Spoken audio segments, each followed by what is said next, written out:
свидетельствовать против себя. Значит, ответив на мой вопрос, вы бы дали показания против себя, тем самым ухудшив ваше положение. Он же сказал.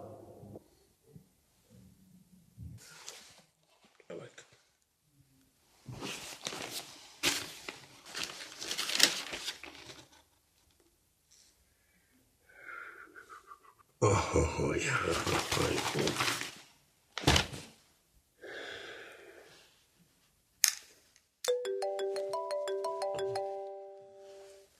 Әйе, тыңлайым. Исәнме тисе? Бу мин әле. Хәлләрең ничек? Яхшы. Пенсионерларча. Кайчан кайтасың? Мин соңра кайтам. Әсма апам хастаханәдә аның янына барырга кирәк. Ярар, сәлам әйт. Әтисе, сиңа үтенечем бар иде. Бүген кичке ашка балалар килә. Син кибеткә бар әле. Biraz яшелчә, җиләк җимеш ал. Мин өлгерә алмам. Ярар. Рәхмәт әтисе. Мин зактырмам. Әйе. Ызак тормыйсың син. Беләм инде.